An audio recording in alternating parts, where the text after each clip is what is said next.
नमस्कार, KP news 24/7 में आपका स्वागत है। मैं हूं अश्विनी आपके साथ। चलिए शुरू करते हैं आज की खबरों का सिलसिला। उससे पहले एक नजर आज की सुर्खियों पर डालते हैं। कर्नाटक राज्योत्सव के तहत अतिवाले कल्चरल फाउंडेशन द्वारा lecture, culture and honour ceremony. Mumbai से हैदराबाद जा रही हैवी गुड्स कैरियर कंटेनर में चलते चलते लगी आग, वाहन में रहे अन्य छोटे वाहन जलकर राख। कोविड घोटाला, सीएम सिद्धरामैया ने कहा बीवाईएस सुधाकर और अन्य पर मुकदमा चलाया जाएगा। भाजपा नेता अशोक ने कहा कि सैकड़ों वर्षों से खेती कर रही किसानों की जमीन के रिकॉर्ड भी वक्फ बोर्ड के नाम पर बदल दिए गए हैं। महाराष्ट्र चुनाव, महाविकास अघाड़ी का घोषणा पत्र जारी, 300 यूनिट फ्री बिजली और 500 रुपए में सिलेंडर देने का वादा। आम आदमी पार्टी में शामिल हुए कांग्रेस के वरिष्ठ नेता मतीन अहमद 5 बार रह चुके हैं विधायक।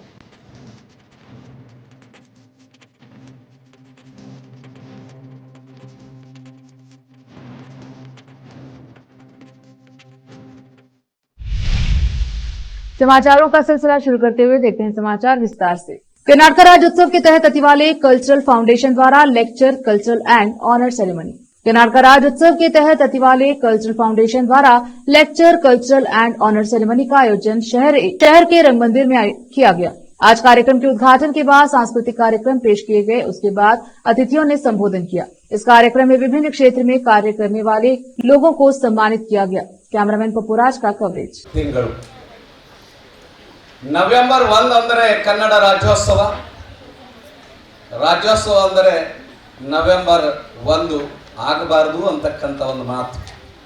ಯಾಕಂದ್ರೆ ನಾವು ಪ್ರತಿನಿತ್ಯ ಕನ್ನಡವನ್ನ ಮಾತನಾಡಬೇಕು, ಕನ್ನಡವನ್ನ ಬಳಕೆ ಮಾಡಬೇಕು, ಕನ್ನಡವನ್ನ ವಿಜೃಂಭಿಸಬೇಕು, ಕನ್ನಡವನ್ನ ನಾವು ಗೌರವಿಸಬೇಕು. ಹೀಗಾಗಿ ನಾವು ಬರೀ ನವೆಂಬರ್ ಅಲ್ಲ, ಪ್ರತಿನಿತ್ಯ ಕನ್ನಡವನ್ನ ಬಳಕೆ ಮಾಡುವುದರ ಮೂಲಕ ನಾವು ಸಂಭ್ರಮವನ್ನ ಆಚರಣೆ ಮಾಡತಕ್ಕಂಥದ್ದು. ಇವತ್ತು ಭಾರತ ದೇಶ ಸ್ವತಂತ್ರ ಆದ ನಂತರ, ರಾಜ್ಯಗಳ ವಿಂಗಡಣೆ ಆದ ನಂತರ ಆಯಾ ಭಾಷೆಗಳ ತಕ್ಕಂತೆ ರಾಜ್ಯಗಳ ವಿಂಗಡಣೆ ಆಯಿತು. 1956ರಲ್ಲಿ ಮೈಸೂರು ರಾಜ್ಯ ಎಂದು ಸ್ಥಾಪನೆಗೊಂಡಾಗ ಬರೀ ಮೈಸೂರು ಅಂತಕ್ಕಂಥ ಹೆಸರು ಜೊತೆಗೆ ಕರ್ನಾಟಕ ಆಯಿತು, ಕರುನಾಡು, ಕಪ್ಪು ನಾಡು, ಕಮ್ಮು ನಾಡು, ಇಂತಹ ಒಂದು ನಾಡು 1973 ಅಡಿಯಲ್ಲಿ ಇಟ್ಕೊಂಡು ನಾವೆಲ್ಲ ಕನ್ನಡ ಭಾಷೆನ ಬಳಸಬೇಕು ಅಂತಕ್ಕಂಥ ಮಾತನ್ನು ಅವ್ರು ಹೇಳಿದ್ರು. ಒಂದು ಸಲ ನಾವೆಲ್ಲರೂ ಆತ್ಮೋಲೋಕನ ಮಾಡ್ಕೊಳ್ಬೇಕಾಗಿದೆ.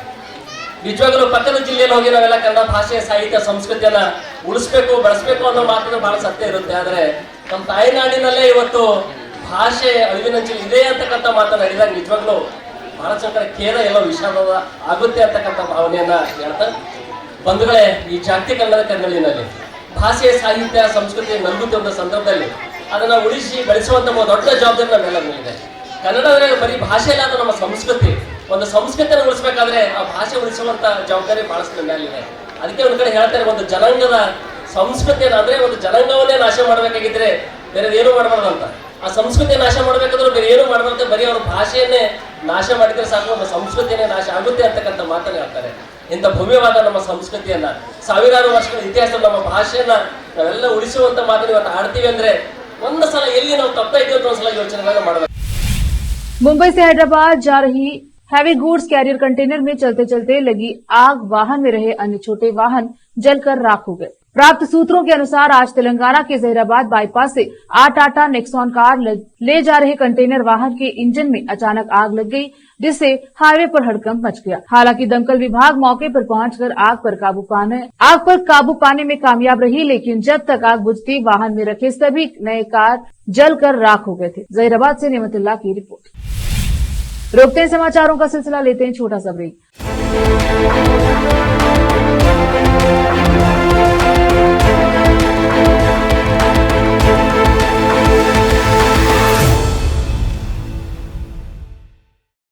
नूर एजुकेशन ट्रस्ट बीदर की ओर से चलाए जाने वाला Noor MEd and BEd college Bidar, recognised by NCTE Delhi and affiliated to Bidar University, Bidar. Admission are open for the academic year 2024-25. विशेषज्ञ और सक्षम शिक्षकों द्वारा शिक्षा प्राप्त करने के लिए नूर एमएड एंड बीएड कॉलेज में दाखिला लें और शांत वातावरण में शिक्षा प्राप्त करें। बीदर शहर में बेहतर शिक्षा का एकमात्र केंद्र Noor MEd and BEd college, Shahpur gate, Bidar. Phone numbers 9945283920, 8482221297।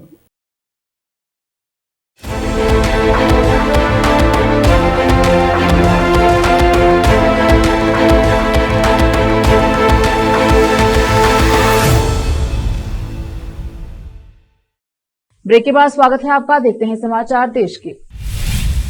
मुख्यमंत्री सिद्धरामैया ने कहा कि उनकी सरकार न्यायमूर्ति जॉन माइकल डी कुन्हा आयोग की रिपोर्ट पर कार्यवाही करेगी, जिसका गठन भाजपा शासन में कोविड-19 महामारी के दौरान कथित भ्रष्टाचार की जांच के लिए किया गया था। यहां मीडिया को संबोधित करते हुए सिद्धरामैया ने पुष्टि की कि राज्य मंत्रिमंडल जल्द ही आयोग की रिपोर्ट पर चर्चा करेगा और सरकार कथित घोटाले में पूर्व सीएम बीएस येदियुरप्पा और पूर्व स्वास्थ्य मंत्रियों बी श्रीरामुलु और डॉक्टर सुधाकर सहित शामिल लोगों के खिलाफ मुकदमा चलाने के कदम उठाएगी। उन्होंने कहा, मैंने विधानसभा में विपक्ष का नेता रहते हुए इस घोटाले पर चिंता जताई थी और 2000 करोड़ रुपए से अधिक की हेराफेरी के दस्तावेज पेश किए थे। सीएम ने कहा, उन्होंने स्थानीय स्तर पर चिकित्सा उपकरण खरीदने के बजाय विदेशी आपूर्तिकर्ताओं से बढ़ी हुई कीमतों पर खरीदना चुना। उन्होंने कहा कि इसमें शामिल लोगों के खिलाफ कार्यवाही करना सरकार का कर्तव्य है। उन्होंने कहा कि भाजपा दावा कर सकती है कि यह राजनीतिक प्रतिशोध है, लेकिन उनका एकमात्र इरादा यह सुनिश्चित करना है कि घोटाले के लिए जिम्मेदार लोगों को जवाबदेह ठहराया जाएगा। विधानसभा में विपक्ष के नेता आर अशोक ने आरोप लगाया कि हालांकि मुख्यमंत्री सिद्धरामैया ने दावा किया है कि उन्होंने अधिकारियों को दिए गए वक्फ बोर्ड के नोटिस वापस लेने का निर्देश दिया है, लेकिन राजस्व विभाग ने 7 नवंबर को भूमि रिकॉर्ड बदलने में हुई प्रगति पर रिपोर्ट मांगी है। बेंगलुरु में मीडिया कर्मियों से बात करते हुए भाजपा नेता ने कहा कि राजस्व विभाग ने खाता भूमि रिकॉर्ड बदलने के लिए 21,767 मामलों में कार्यवाही रिपोर्ट मांगी है। अशोक ने कहा कि राजस्व विभाग के अधिकारियों ने पत्र में कहा है कि हालांकि उन्होंने पहले भी जानकारी मांगी थी, लेकिन उन्हें जानकारी नहीं दी गई। उन्होंने कहा, यह यू टर्न सरकार है। भाजपा नेता ने कहा कि सैकड़ों वर्षों से खेती कर रही किसानों की जमीन के रिकॉर्ड भी वक्फ बोर्ड के नाम पर बदल दिए गए हैं। उन्होंने कहा कि श्रीरंगपट्टनम में 400 साल पुराने मंदिर और एक स्कूल को वक्फ बोर्ड की संपत्ति के रूप में परिवर्तित कर दिया गया है और इससे पूरे राज्य में लोगों में आशंका पैदा हो गई है। पूर्व मुख्यमंत्री और अखिल भारतीय कांग्रेस कमेटी के अध्यक्ष एस निजलिंगप्पा के परिवार ने शहर के मध्य में डिप्टी कमिश्नर के बंगले के बगल में स्थित कांग्रेस के दिग्गज नेता के बंगले विनय को बिक्री के लिए रखा है। निजलिंगप्पा के बेटे किरण शंकर ने बताया कि यह घर 1937 में बना था, जब निजलिंगप्पा वकील थे। इसे 10 करोड़ रुपए में बेचा जाएगा। यह संपत्ति 5000 वर्ग फीट में फैली हुई है। बंगला खुले बाजार में तब आया जब परिवार ने इसे राज्य सरकार को बेचकर संग्रहालय बनाने की कोशिश की, लेकिन वह विफल हो गया। किरण ने इसे सरकार को 5 करोड़ रुपए में बेचने की पेशकश की थी, लेकिन जिला प्रशासन ने पूर्व सीएम द्वारा छोड़ी गई अपंजीकृत वसीयत पर संदेह जताते हुए बिक्री को रोक दिया। पूर्व एमएलसी और निजलिंगप्पा के करीबी सहयोगी मोहन कुमार कोंडाजी ने कहा कि तत्कालीन डिप्टी कमिश्नर कविता मन्नी केरी ने घर खरीदने की प्रक्रिया शुरू कर दी थी और अपंजीकृत वसीयत पर कानूनी राय ली थी। रोकते हैं समाचारों का सिलसिला, लेते हैं छोटा सा ब्रेक।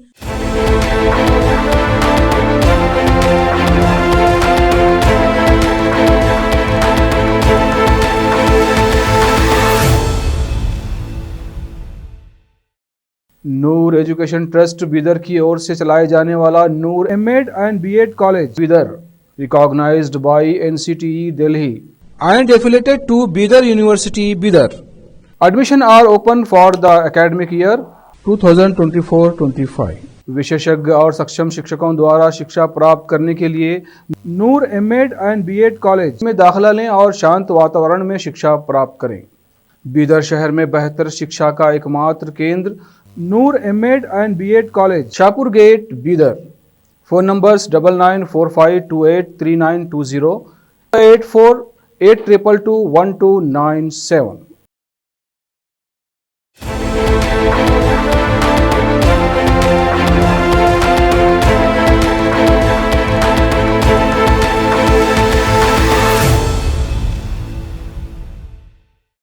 ब्रेक के बाद स्वागत है आपका। देखते हैं समाचार देश के। महाराष्ट्र में विधानसभा चुनाव की घंटी बज चुकी है। राजनीतिक दलों द्वारा साठगांठ भी जा चुकी है। सभी राजनीतिक दल वोटरों को लुभाने में जुटे हुए हैं। इसी बीच महाविकास अघाड़ी ने महाराष्ट्र विधानसभा चुनाव को लेकर अपने घोषणा पत्र को जारी कर दिया है। इस दौरान कांग्रेस पार्टी के राष्ट्रीय अध्यक्ष मल्लिकार्जुन खड़गे ने कहा कि आज हम महाराष्ट्र चुनाव के मद्देनजर घोषणा पत्र रख रहे हैं। इसके पहले हमने 5 गारंटी रखी थी। देश के लोग निवेश के लिए महाराष्ट्र और मुंबई की तरफ देखते हैं। ये चुनाव देश का भविष्य तय करने वाला है। उन्होंने कहा कि मौजूदा सरकार को हम हटाएंगे तभी एक अच्छी स्थिर सरकार हम महाविकास अघाड़ी की ला सकेंगे। उन्होंने कहा कि मौजूदा सरकार अनैतिक और असंवैधानिक सरकार है। खेती और किसान का विकास महाविकास अघाड़ी की सरकार में किया जाएगा। हम जनता के सामने महाराष्ट्र नामा रख रहे हैं। हमारी 5 गारंटी हमारी सरकार के आने के बाद लागू करेंगे। उन्होंने कहा कि हमारी कॉपी करने वाले लोग हमें कहते हैं कि ये दिवालियापन निकालने के लिए योजना ला रहे हैं। कांग्रेस के वरिष्ठ नेता मतीन अहमद आम आदमी पार्टी में शामिल हो चुके हैं। 5 बार विधायक रह चुके मतीन अहमद को अरविंद केजरीवाल ने पार्टी की सदस्यता दिलाई। 10 दिन पहले ही ब्रह्म सिंह तंवर बीजेपी छोड़ आम आदमी पार्टी में शामिल हो गए। दिल्ली में अगले साल की शुरुआत में चुनाव होने हैं। इससे पहले बीजेपी और कांग्रेस के वरिष्ठ नेता आम आदमी पार्टी में शामिल हो रहे हैं। इससे पार्टी की मजबूती बढ़ रही है और दिल्ली में लगातार तीसरी बार आम आदमी पार्टी सरकार बना सकती है। मतीन अहमद से पहले उनके बेटे जुबैर और बहू शगुफ्ता ने कांग्रेस छोड़ आम आदमी पार्टी का दामन थाम लिया था। अब मतीन अहमद भी पाला बदल चुके हैं। मतीन अहमद 1993 में 2013 तक सीलमपुर सीट से लगातार 5 बार विधायक रह चुके हैं।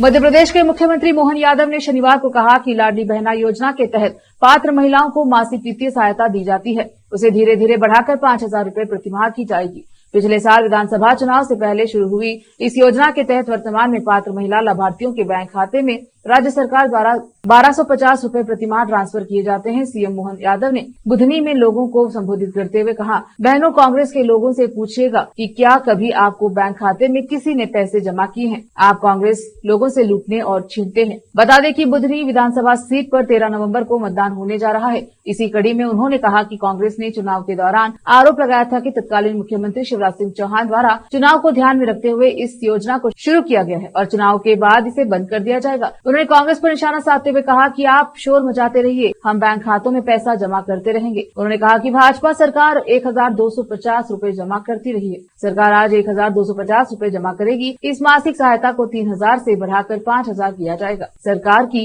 यही नीति है। उत्तर प्रदेश जनपद गोरखपुर के फूटा हवाईनार में शहीद बंधु सिंह डिग्री कॉलेज के राष्ट्रीय सेवा योजना के तत्वाधान में पंच प्रण कार्यक्रम का किया गया आयोजन तथा राष्ट्रीय सेवा योजना के कार्यक्रम अधिकारी डॉक्टर जितेंद्र कुमार ने उपस्थित विद्यार्थियों, सहायक आचार्यों, विभाग अध्यक्षों, लेखा और प्रशासनिक विभागों व समस्त कर्मचारियों की शपथ दिलाई। डॉक्टर जितेंद्र ने बताया कि प्रधानमंत्री की मंशा के अनुरूप राष्ट्रीय सेवा योजना द्वारा यह कार्यक्रम निर्धारित किया गया है और उन्होंने कहा कि राष्ट्र की एकता, अखंडता, समृद्धि, सामूहिकता, सहयोग, स्वच्छता और उन्नति के बीच मंत्र को धारणा किए हुए इस पंच प्रण में भविष्य के शक्तिशाली और विकसित भारत के उद्देश्य की दृढ़ योजना और संकल्प शक्ति समाहित है। कार्यक्रम में महाविद्यालय के सभी शिक्षकों, कर्मचारियों की उपस्थिति रही। विकास कुमार भारद्वाज की रिपोर्ट। निर्माण तथा देश को विकास के पथ पर अग्रसर करने हेतु निम्न पंच प्रण लेते हैं। अब बात हमारी आपको दोहराना है। हम शपथ लेते हैं कि मनसा वाचा कर्मणा से देश को विकसित करने हेतु सदैव तत्पर एवं प्रयत्नशील रहेंगे। दूसरा पॉइंट, हम प्रतिज्ञा करते हैं कि दास्ता एवं औपनिवेशिक मानसिकता के किसी भी प्रतीक को हम अपने आचार एवं व्यवहार से दूर रखेंगे।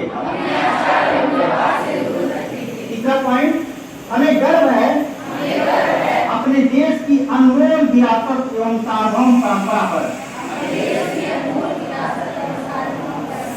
और हम निरंतर गौरवान्वित होकर इस मनोभाव को अंगीकार करेंगे। नेक्स्ट पॉइंट, हम प्रतिज्ञा करते हैं कि देश की एकता एवं अखंडता को अक्षुण्ण बनाए रखने हेतु सदैव एवं अनवरत प्रयत्नशील होकर और देश को विघटनकारी तत्वों से सुरक्षित रखने हेतु अहर्निश प्रयास करेंगे। एक जागरूक नागरिक होने के नाते हम अपने उत्तरदायित्व एवं कर्तव्य बोध के प्रति जागरूक होकर समाज एवं देश के विकास हेतु सदैव प्रयत्नशील रहेंगे। जय हिंद, जय भारत। भारत दिल्ली पुलिस की क्राइम ब्रांच ने अवैध हथियारों की सप्लाई करने वाले 2 आरोपियों को गिरफ्तार किया है। इनमें से एक का कनेक्शन जहांगीरपुरी दंगों से भी है। दोनों आरोपियों के पास से देसी तमंचे और 2 जिंदा कारतूस बरामद किए हैं। ये देसी तमंचे आरोपी दिल्ली में बदमाशों को सप्लाई करते थे। दिल्ली पुलिस को सूचना मिली थी कि सलमान उर्फ लाला अवैध हथियार के साथ सराय काले खान इलाके में आ रहा है। इस जानकारी के आधार पर पुलिस ने एक ट्रैप लगाया और उसे गिरफ्तार कर लिया। सलमान के पास से एक देसी तमंचा और 2 जिंदा कारतूस बरामद हुए। क्राइम ब्रांच की पूछताछ में सलमान ने बताया कि उसने ये हथियार दिल्ली के जहांगीरपुरी इलाके के शकील उर्फ शेरनी से प्राप्त किए गए। इसके बाद पुलिस ने शकील को भी गिरफ्तार कर लिया है। शकील के पास से 12 देसी तमंचे बरामद हुए और उसने पुलिस को बताया कि वह दिल्ली एनसीआर में अवैध हथियार और कारतूसों का मुख्य सप्लायर है। पुलिस के मुताबिक शकील दूसरे राज्यों से सस्ते दामों में देसी तमंचे खरीदता था और उन्हें दिल्ली एनसीआर में ज्यादा पैसे लेकर बेचता था। शकील पर हत्या, स्नैचिंग, चोरी और आर्म्स एक्ट समेत करीब 17 गंभीर मामले दर्ज है। रोकते हैं समाचारों का सिलसिला, लेते हैं छोटा सा ब्रेक।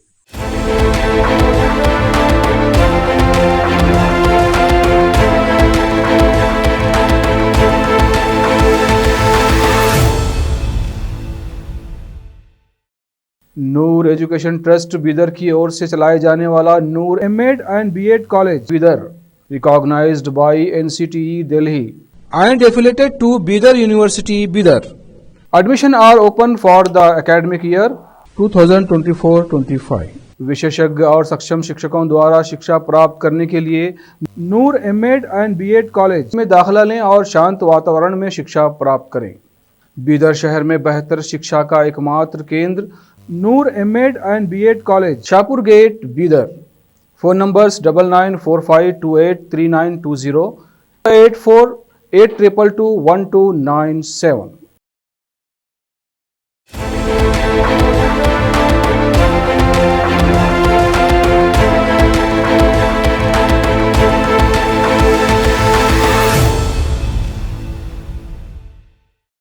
ब्रेक के बाद स्वागत है आपका। देखते हैं अंतर्राष्ट्रीय समाचार। इजरायली सेना ने रविवार को उत्तरी गाजा के एक शरणार्थी शिविर पर एक और भीषण हवाई हमला किया। इस हमले में कम से कम 32 लोगों की मौत हो गई, जबकि दर्जनों लोग घायल हुए हैं। गाजा शहर के अल अहली अस्पताल के निदेशक डॉक्टर फजल नईम ने बताया कि मृतकों में 9 महिलाएं शामिल हैं। मृतकों की संख्या बढ़ने की आशंका है। इजरायल ने यह हमला जबालिया के शहरी शरणार्थी शिविर को निशाना बनाकर किया। हमले को लेकर इजरायली सेना की ओर से तत्काल कोई टिप्पणी नहीं आई है। फिलिस्तीनी चिकित्सकों ने कहा कि रविवार को भोर में यह हमला उत्तरी गाजा पट्टी के जबलिया में एक घर पर हुआ। इस हमले में दर्जनों लोग मारे गए और घायल हुए। सोशल मीडिया पर प्रसारित फुटेज में 1 दर्जन से ज्यादा शव कंबल में लिपटे हुए और एक अस्पताल में जमीन पर रखे हुए दिखाई दे रहे हैं। निवासियों ने कहा कि जिस इमारत पर हमला हुआ उसमें कम से कम 30 लोग रहते थे। आधिकारिक फिलिस्तीनी समाचार एजेंसी VAFA और हमास मीडिया ने मारे गए लोगों की संख्या 32 बताई है। क्षेत्र के स्वास्थ्य मंत्रालय द्वारा संख्या की तत्काल कोई पुष्टि नहीं की गई है। अमेरिका के राष्ट्रपति चुनाव में ऐतिहासिक जीत करने वाले डोनाल्ड ट्रंप को निवर्तमान राष्ट्रपति जो बाइडेन ने न्योता भेजा है। उन्होंने नवनिर्वाचित राष्ट्रपति डोनाल्ड ट्रंप को 13 नवंबर के लिए व्हाइट हाउस में बैठक के लिए आमंत्रित किया है। बता दें कि बाइडेन और ट्रंप की इस बैठक के बाद औपचारिक रूप से राष्ट्रपति पद का हस्तांतरण करने की प्रक्रिया शुरू होगी। व्हाइट हाउस की प्रेस सचिव कैरिन जीन पेयर ने एक बयान में कहा कि निवर्तमान राष्ट्रपति बाइडेन के निमंत्रण पर नवनिर्वाचित राष्ट्रपति ट्रंप बुधवार को पूर्वाह्न 11 बजे ओवल ऑफिस में उनसे मुलाकात करेंगे। निवर्तमान राष्ट्रपति और नवनिर्वाचित राष्ट्रपति के बीच यह बैठक औपचारिक होती है और यह दशकों पुरानी परंपरा है। बैठक आमतौर पर ओवल ऑफिस में होती है, जिसके दौरान निवर्तमान राष्ट्रपति अपने उत्तराधिकारी को देश के मुख्य एजेंडों के बारे में जानकारी देते हैं। इसमें प्रथम महिला और आने वाली प्रथम महिला के बीच भी मुलाकात होती है। फिर से एक नजर आज के मुख्य समाचारों पर। कर्नाटका राज्योत्सव के तहत अतिवाले कल्चरल फाउंडेशन द्वारा lecture, culture and honour ceremony. Mumbai से हैदराबाद जा रही हैवी गुड्स कैरियर कंटेनर में चलते चलते लगी आग, वाहन में रहे अन्य छोटे वाहन जलकर राख। कोविड घोटाला, सीएम सिद्धरामैया ने कहा BYS सुधाकर और अन्य पर मुकदमा चलाया जाएगा। भाजपा नेता अशोक ने कहा कि सैकड़ों वर्षों से खेती कर रही किसानों की जमीन के रिकॉर्ड भी वक्फ बोर्ड के नाम पर बदल दिए गए हैं। महाराष्ट्र चुनाव, महाविकास अघाड़ी का घोषणा पत्र जारी, 300 यूनिट फ्री बिजली और 500 रुपए में सिलेंडर देने का वादा। आम आदमी पार्टी में शामिल हुए कांग्रेस के वरिष्ठ नेता मतीन अहमद 5 बार रह चुके हैं विधायक।